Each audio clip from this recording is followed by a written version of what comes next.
Are you looking for details of the most beautiful weekend walks in southeast Queensland? Well, you're in the right place. Welcome to the Everyday Hiker podcast. My name is Beck and I'm your host. Join me and my guest hikers as we share amazing locations, practical tips and guides to hiking not only in the southeast Queensland region but also further afield. So whether you are new to hiking or are just looking for some fresh ideas, I hope we can provide you with some inspiration. And please, if you like what you hear, follow me, share with your friends, rate my podcast and send me your feedback. Okay, today we're going to be talking about the Glasshouse Mountains. And if you've ever driven up to the Sunshine Coast on the Bruce Highway, you really can't miss the Glasshouse Mountains. They are the 11 peaks that rise out of what is otherwise flat plains on the left-hand side of the highway as you approach Caloundra. I remember the first time I went past them and being told about the Gorilla Mountain, and I haven't been able to think of it as anything else since then. So if you're thinking about exploring the area and perhaps hiking one of those peaks, this episode will give you some ideas on how to get started. But be warned, when it comes to climbing the Glasshouse Mountains, it's either steep, very steep, not so steep, but still steep. First things first, it takes about an hour and 15 minutes from the city of Brisbane to get to the Glasshouse Mountains town. You can also take the train there, but once you get to the town, it is limited in how many peaks you can walk to without covering long distances. So Mount Nunu, which is going to be your best bet for this, and I'll talk about that one shortly. The town of Glasshouse Mountains is really the centre for bushwalking and hiking in the region, and your best bet if you're wanting to stay for the weekend and also for eating out. There is the Glasshouse Tavern that has very satisfying pub meals and a cold beer after the end of a day's hiking. You'll also likely come through Beerburrum if you're driving on the way in and out of the Glasshouse Mountains, so this is another option for staying and eating out. Arguably the most iconic climb at the Glasshouse Mountains is Mount Tibrogargan, or the Gorilla Mountain that I spoke about earlier. I'm not going to go through how to do that today, or for that matter how to climb Mount Biwa. Both are rated hard by All Trails, and I would recommend that these are two mountains that you want to attempt with people that have climbed them before and have some decent experience. You also need to have a good level of fitness and all the right equipment before you consider climbing them. I did do Mount Tibrogargan once when I was younger and arguably more foolish, and vowed I never would again, as I remember hanging on for dear life on the side of a rock face, completely underestimating what was involved. And unfortunately, I'm not alone. There's been plenty of reports of people, even one very recently, of people falling or getting stuck on the side of these mountains because they just weren't prepared. So I think it's a fantastic goal to have, to say, I want to climb Mount Tibrogargan or Mount Biwa, but just make sure you've got the right preparation and you go with the right people.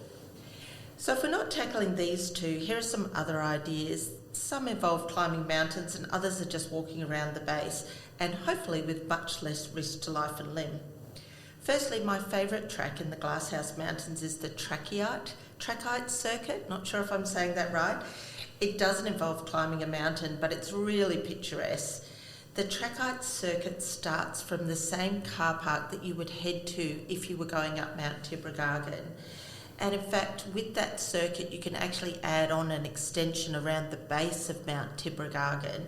And if you do that, you're looking at a circuit of about 10 kilometres. If you don't include the Mount Tibrogargan base, you're looking at about 6.5 kilometres.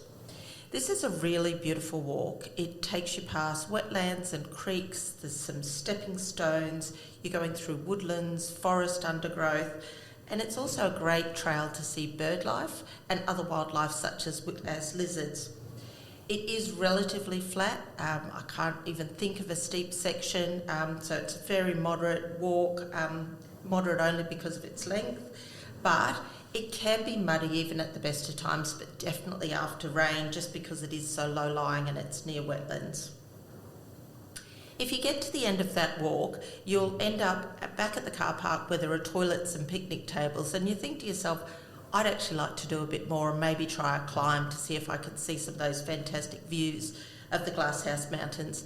From this car park, you can actually head to Mount Tiburuwukum, It's a bit hard to find the start of the trail. So have your All Trails map running, but you're basically heading about 200 metres out of the car park, and you'll see the start of the trail, or you'll head into the trail on your left. And the start of the first really short but steep climb, there's actually a pile of rocks to help you knowing that you're at the right place. Now, the climb up from here is quite steep, but it's not unsafe. It never felt unsafe in any way. It is a clearly defined trail. It's got good handholds with tree roots and rocks and things like that to get you up. It's just a bit of a steep climb up that first part of the mountain. When you get up to the top of that, you're going to sort of walk along a ridge on a fairly flat trail, and right at the end of that trail, you come to a large outcrop of boulders. Now, to get the best views, this is where you want to head. And it can look a bit daunting at first, but if you play around, look for the safest trail up. It's not far up at all, 2 or 3 metres in elevation. You just have to get the right handholds. Hopefully someone's either going up or coming down so you can see the best way to get up. Because once you get up on the top, that's really where you get some fantastic views, very short, sharp payoff to get there. And you're really close to Mount Tibrogargan, so it's probably the best view of Mount Tibrogargan you'll get up close. It's a great one. I know a lot of people try it for sunset, but you'd have to be confident coming back down those boulders in darker environments. So it might be a better one for daytime if you're starting out. It is only 1.6 kilometres, actually there and back, out to Mount Tiburuwukum. So it's not long, it should take you less than an hour. I don't think you need your hiking poles for this one because it is steep, they'll probably just get in the way, even though they'd be good for the track guide circuit. Now that's probably enough if you're doing a day trip to the Glasshouse Mountains, because between the two of them, you're probably looking at 3.5, 4 hours of hiking. If you are looking for something more, you've got some extra time, or perhaps you're staying overnight, then the two others I would definitely be checking out is Mount Nunu. It's spelled Mount, sounds more like Gun Gun, it's N-G-U-N, N-G-U-N, and in fact the locals call it Gun Gun, or just the Gun. And you can access this from that Glasshouse Mountains town. So if you're on the train, this is the absolute best one for you. It's only a short walk out of town to get to the base. Now the Gun is really popular, and it's not hard to see why. It's a fairly moderate climb because it's windy, so it takes you up at a relatively manageable grade. It's also so picturesque at the top, like really fantastic views. It is only 2.5 kilometres return, so once again, depending on the pace you're going, this is a short climb up, maybe less than an hour and a half. Depends, allowing some time at the top, obviously. There are a lot of steps though, so if you're not used to walking uphill, you'll definitely feel it. But like I said, it's because it's windy, it's more moderately graded. Along the way, there's a bit of a stop, there's a cave, and after rain, there's a bit of a waterfall that comes down over this cave. Otherwise, you just keep heading up until you get to the summit. And as you approach the summit, you've got a bit of a rock scramble, nothing too taxing. Once you get up to the top, you could stop there and sit on one of the rocks. As you climb over the last little bit of boulders, you'll see the view from there. For my money, I really want to walk around a bit, particularly out to the extension on the left-hand side, because that will just give you really fantastic views of the other mountains. And if you move around a bit, you'll actually get 360-degree views of the Glasshouse Mountains and all the way out to the Sunshine Coast beaches. You are going to be sharing the summit with other people. Like I said, it is very popular, but it is a large area too, so as long as you move around carefully, you should be able to make your way around the whole summit area. One thing I love about this climb is that because it's not too long and it's not too difficult, you can throw a couple of extra things in your backpack. Recently we did a sunset climb with a friend who was celebrating a significant birthday, and we took up some champagne and had a bit of a sunset celebration up there, and it was really nice. It's also very popular for a sunrise climb. So if you are looking to do one of those, this would be a great mountain to start with.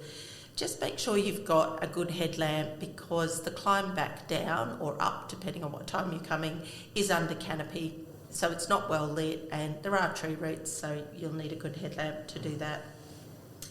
So the next suggestion I have for climbing mountains is to head to Mount Brisbane, which is a bit further south in the Glasshouse Mountains. Now, once again, this is a short hike, only 1.7 kilometres in and out. 1.7 kilometres to the summit, but it is a really steep one. So don't be fooled. The first part, about a kilometre, is just a nice, gently uphill bushwalk where you'll see wildlife, wildflowers, and you'll think this isn't too bad, but then you'll get to the concrete bit, and it is 700 metres of really steep climbing. It's the sort of one that you just have to lean into, keep your head down so that you don't focus on how much further you've got to go, and step by step. The best way to think about it is if you've been on one of those Stairmaster machines in the gym and you're on the extreme incline, that's kind of what it's like to do that last stretch at Mount Brisbane. But there's a bit of a novelty at the top, because once you get to the top, you're going to get nice views anyway, but there is a fire tower, and you can climb up the ladder to the first level of the fire tower, walk around the base of the fire tower there. You get even better views, and once again you get sort of 360 degrees as you can work your way around that base. Just a little safety tip on the way down from the tower, face into the ladder. A couple of people have come a cropper coming down there.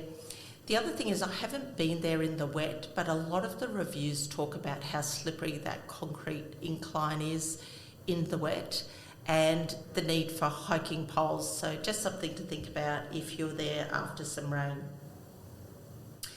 If you're looking for more of a challenge, the last hike I'm going to suggest to you is the Yuyan Man Track. Now, this is a longer hike, depends on which way you do it, but somewhere between 8 and 10 kilometres. It does combine some views with sort of flat walk through the valley, but the track isn't as clear, and there's quite a bit of scrambling involved and a bit of incline. For that reason, it's rated moderate to hard by All Trails. I would consider it more of a day hike because it might take you some time. In fact, I read that Yuyan actually means walk slowly, and that's probably the best advice to tackle this one. But there's a bit of a longer one if you're looking to add another day's hike on to your Glasshouse Mountains. So if you've made the trip to the Glasshouse Mountains, the other thing I would suggest on the way home is to take advantage of all the great local produce that's around.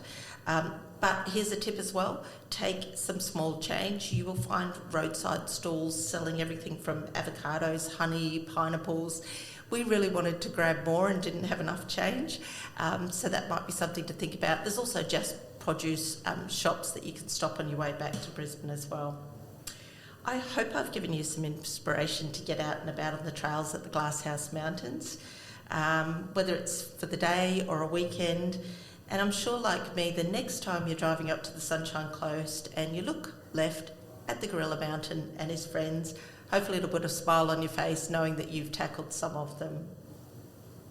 Until next time, happy hiking.